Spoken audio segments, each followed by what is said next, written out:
So good morning, sir. And today I'm going to report my topic. It is all about the risk management under the business plan integration. So first is ang production risk, and of course, shortage of raw materials. That is one of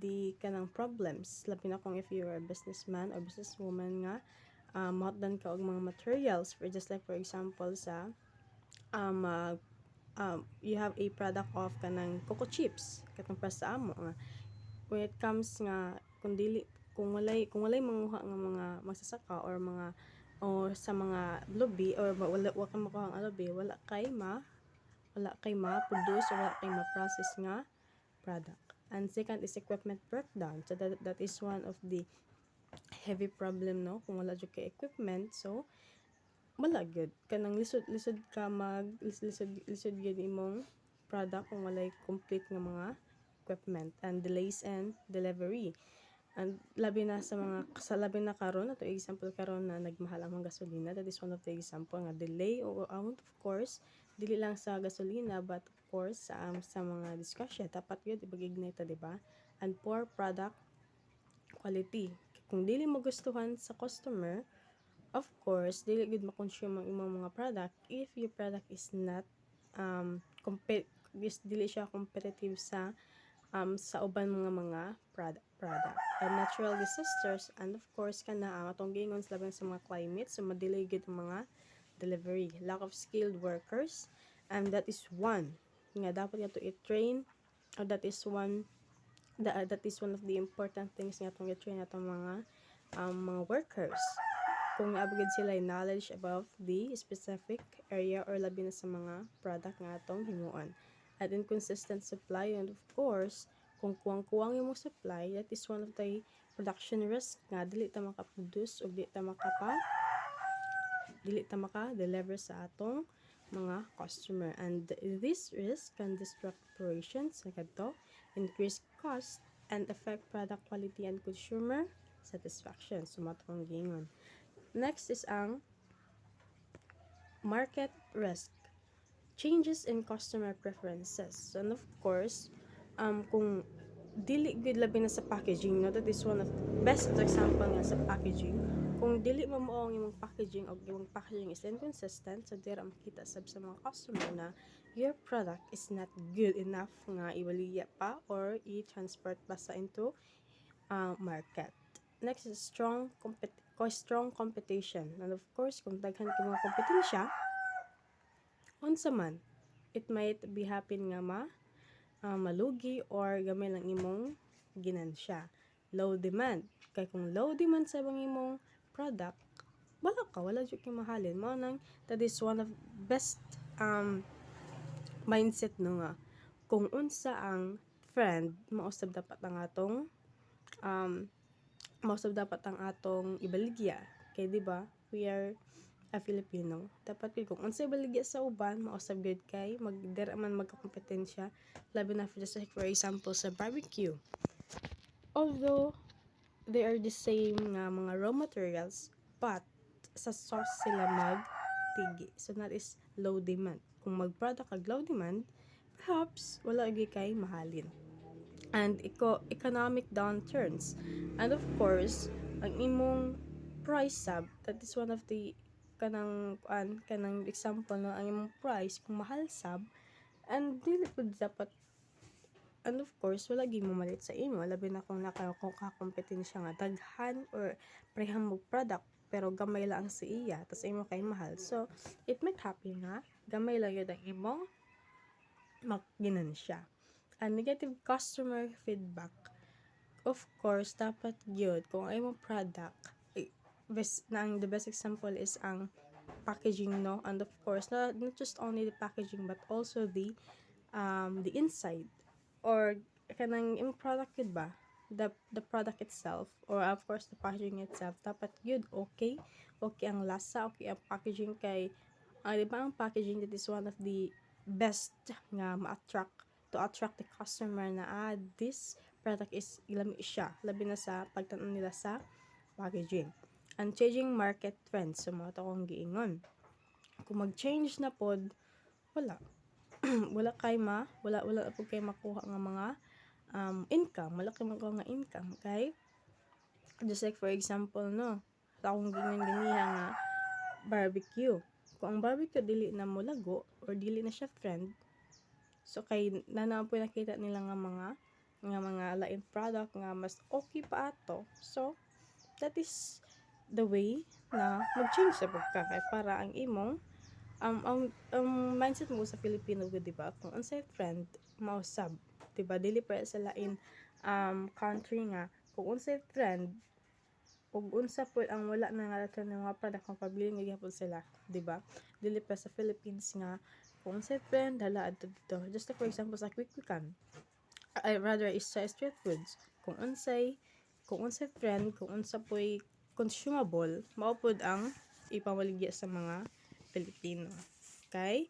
This risk may lead to reduced sales, lose of market share, and lower business performance. Next is ang financial risk. Of course, insufficient capital. Kung wala kay capital, makahimo dahil ka og product nimong kaugalingon. So, dili gyud dapat no. So, you have to make your own or you have enough capital nga para mo sustain sa imong para maka-sustain ang imong product or mas malago pa ang imong product. And rising operational cost. And of course, kung taas ang imong mga expenses, tas gamay ra ang imong puhunan, it may lead to loss your, of course, imong income and reduce sales. Maka-reduce pag sales kay what is gamay ang imong puhunan tas dako ang imong expenses. So di ba, it might happen nga ang imong product or imong business malugi jud. And low cash flow. So mato kung giingon no, kung gamay lang sa gyud ang imong cash, labi na sa kung dili gyud nimo tarong nga paggamit, di ba? So your product or your business might be kuan gyud malose gyud kung dili gyud nato tarongon og paggamit sa money no, labi na kung mao sa restaurant, di ba? Dapat gyud mindful ta or knowledgeable ta sa paghandle sa mga money when it comes financially rather. And delayed customer payments. So mao to kung giingon kung magpautang, labi na kung magpautang, di ba? So kung if you are a businessman, dapat you have to make it sure nga imong pautangan labi na sa mga product is mabayad sab, dili sab delay, but of course dapat kung unsa ang due date, mao sa gyud dapat sila mo bayad. Unexpected expenses. So kung giingon kung mo-rise ang imong operational dira, di ba dira ang mga operational cost. Pag mo-rise ang imong mga expenses, might happen nga mo-rise ang imong expenses tapos ang imong puhunan is gamay ra. So it might happen nga mo baba jud, mo gamay jud ang imong income.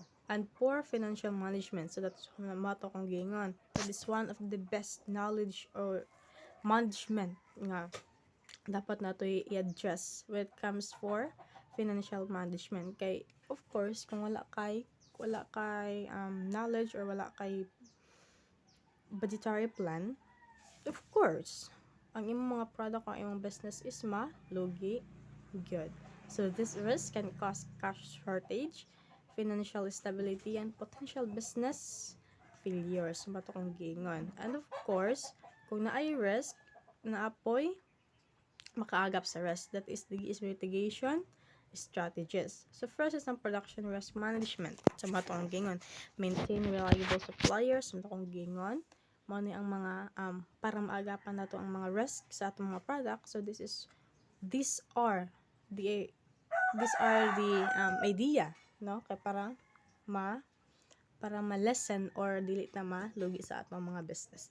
And for the production risk mitigation, maintain reliable suppliers, conduct regular equipment maintenance, implement quality control procedures, and of course, mga labi na sa mga workers nato, prepare backup plans for emergencies, and yes, of course, manage inventory effectively. So, mato ang mga steps or idea nga pa ang atong product dili gid siya malugi. So for the market risk mitigation, conduct regular market research, and of course para atong ma ma-address or atong ganing ma-analyze kung ang ato bang product is good enough bagid sa ila. And the next, improve product quality. So mato dapat labi sa packaging, di ba? Dapat enhance ato packaging. Use effective market strategies. Or of course, matong social media para ma-promote ang atong product, not just only in the in the surrounding.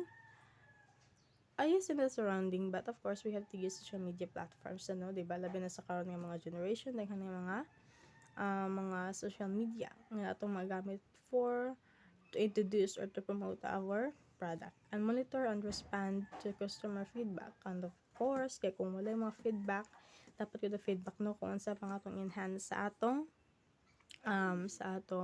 product.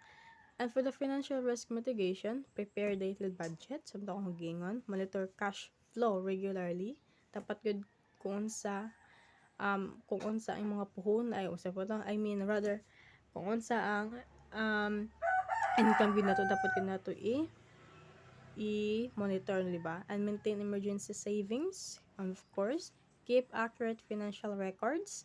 And matong giingon labi na kung if you're a businessman, sa labi sa mga expenses para ato siyang ma-determine kung lugi ba gid ka or dili. Next is ang control cost and management expenses. Sa matong giingon, di ba?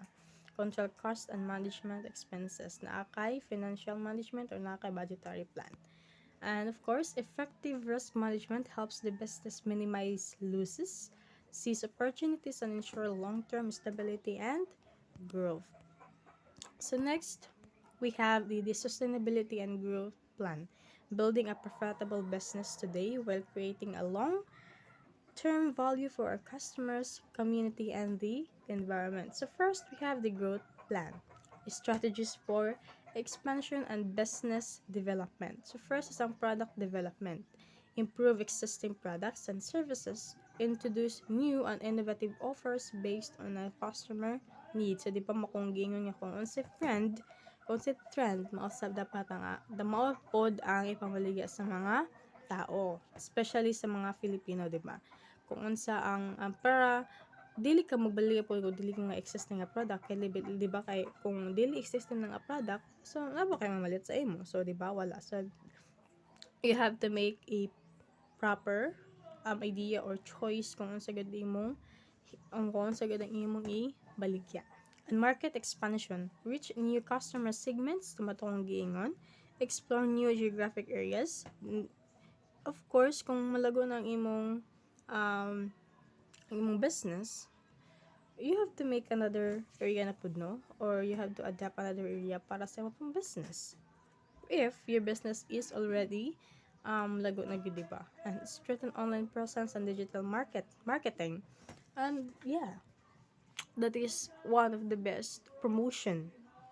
Labi na karon, diba? Unlike sa una nga kung mag-promote ka sa atong product, wala gi online na to magamit. But today, in this generation, we have so many idea na gid, no, kung unsa ang atong buhaton, especially nagagamit ng mga AI or artificial intelligence na makatabang sa ato labi na sa pag-eskwela, di ba? And next is ang partnership and collaboration. So this is a build strong relationship with suppliers, distributors, and local partners. Kay di ba, kay kung dili quality enough ang imong product, so naba ka kay stronger relationship sa imong mga suppliers, so di ba wala. So manang gingon ako nga you have to make strong relationships sa imong mga customer, kay parang yung mga customer balik-balik gyud sa imo. And collaborate for mutual growth and wider reach. You're not just only looking them as a customer or distributors and local partners, and of course you have to foresee them nga that is the one of the reason nga why your business becomes grow and wider pa labi na sa laylain nga mga area. And fourth is ang business expansion. So matong open additional branches or outlets. So matong gingon, di ba nga explore new geographic areas kung asa gyud kung pwede nga imong ma-businessan. And offer delivery or online ordering services. Kay di ba labi na karon offer delivery or online ordering business dira maganahan ang mga customer nga ay kinikid free delivery with palita diri kay para di na gud sila ma hassle and scale operations efficiently to increase profitability. Scale operations efficiently to increase and of course labi na kini sa business expansion scale operations efficiently kung naa kay enough food nga kanang mga operations just like for example sa mga delivery di ba kay kung wala jud kay um kung wala kay enough nga mga padalaan or wala kay enough labi na sa mga product or labi na sa mga tools and equipment or ingredients nga mga pangabuhaton dira dili gud gihapon ka dili gyapon ma-increase ang imong profit kung di ka kabalo mo budget, di ba? So through these strategies, we aim to achieve sustainable growth, increase market share, and create long-term value for our stakeholders. So for our environmental and social consideration, doing good for the planet and the people. An environmental responsibility process and reduce waste. And of course, one of the best example is ang atong packaging. Kung ang imong packaging is dili siya ma-reuse or di siya ma-recycle, so it might happen nga naka-disturbo siya sa atong environment. So you have to minimize waste through proper segregation. So that is one of the best example na ang segregation, recycling and reusing materials. So when it comes to business, dapat yun mag-create og atong packaging nga ma-reuse or ma-recycle pa siya. So, conserve resources. Use resources efficiently such as water, electricity, and raw materials. So, dapat gid no, be mindful ta sa paggamit sa mga resources na to kay when it comes sa kung magka-shortage, napatay backup.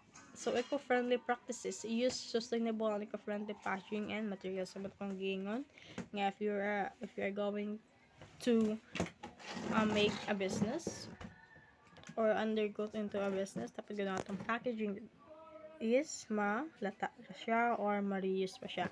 Energy efficiency, adopt energy saving practices, and promote the use of renewable energy when possible, of course, and protect the planet. Comply with environmental regulations and support initiatives for a greener future. So, as a business if you're a businessman or businesswoman, you have to make sure na your sagbot is nasegregate yun, diba? Kaya it might happen nga ipanglabog na bisan asa nga dili ang uban di dili tay malata. Just protect our mother nature, diba? It for a better future or a greener future. So social responsibility sa community support. Matoy support local communities and initiatives that promote well-being and development. So matong giingon nga your customer is not just only don't foresee them as a customer but of course foresee them as your part of your growth and wide nga ganun yung business is mas ni lago pa. And fair employment, provide a safe, inclusive, and respectful workplace with equal opportunities. And of course, kung mag-business ka, kung naa kay mga workers, dapat ganun mo siya i-treat them as a family, no? Not or friends. Not kay that is one nga mawad-an kag mga workers nimo. So, dapat you have to treat them equally. Walay biased or walay kanang favor, no, diba? Walay favoritism sa mapaging nila. And employee development, invest in training and skills development for career growth. So, of course, matongging, di ba nga, training. Best example good ang training. Kaya kung ay mga workers walay skills or knowledge, it might happen nga, yung business, o kung nilagay na to sila matudluag tarong, di ba? So, that is, one of the disruption ka yun nga ang imong business is dili mamao kay tungod sa mga workers wala siya enough knowledge and skills sa kanang specific area. And ethical businesses uphold honesty, transparency, and fair business practices in all operations. And of course, dapat labi na sa atong mga customer, di ba? So kung unsa gyud ang price, dapat ka dili ato sila limbungan kay that is dira man na masulod ang risk nga kana nga business jay is not consistent but inconsistent. Dahil sila no, labi na sa mga labi na kung maruan ninyo sila. And customer satisfaction, sumato kong gingon nga deliver quality products and services that ensure customer satisfaction and trust. Kaya kung ang imong customer wala na satisfied, so it might happen nga imong product is ilagid ng only or na kay mga negative feedback from them. So, sustainable growth today, a better tomorrow for all. So, we have to be mindful, no? As a businesswoman or businessman, we have to make sure na all of this can be applied for the future of our customer, not just only for the customer, but of course for your business na mas mo wider pa, no? Into any other geographic or any areas nga mabutangan sa atong mga sa atong product. And of course, be mindful, no? And we have to build a strong relationship sa atong customer, and don't foresee them as a customer, but of course foresee them na they are part of your growth sa imong mga business. And that's the end of my topic. It's all about the risk management under the business plan integration. And thank you.